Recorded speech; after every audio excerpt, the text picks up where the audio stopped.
For an 18-year-old healthy individual, the risk to getting hospitalized if we have no underlying medical illness is very, very low. We know there is a risk, a very small risk, 1 in 5,000, that may get myocarditis, for example. And you'd have to have that discussion on the risk-benefit of a complication from the vaccine versus a benefit of decreased hospitalization for a young, healthy person. It's 11:18. He started at 11 o'clock.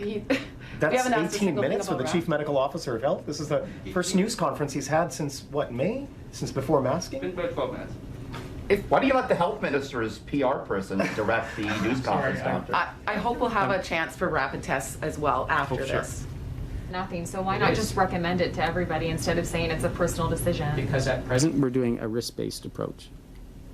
What's the risk? The risk, there's always a risk to having any therapeutic versus a benefit. You want to make sure there's a very strong benefit versus the risk. For an 18-year-old healthy individual, the risk to getting hospitalized if we have no underlying medical illness is very, very low. We know there is a risk, a very small risk, 1 in 5,000, that may get myocarditis, for example. And you'd have to have that discussion on the risk-benefit of a complication from the vaccine versus a benefit of decreased hospitalization for a young, healthy person.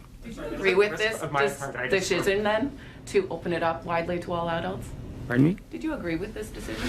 Yes, with the nuances of the language that I'm trying to get across of should get vaccinated if you've got an underlying illness, may get vaccinated under personal circumstances, but with the caveat as well, I don't want anyone thinking this will block their ability to get the bivalent in the fall. It should not.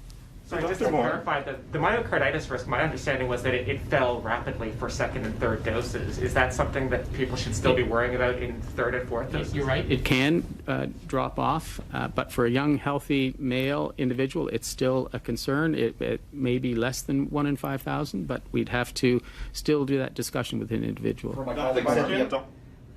Thanks for the additional time, Stephen. Thank you. Thanks. I wanted to get a rapid test question.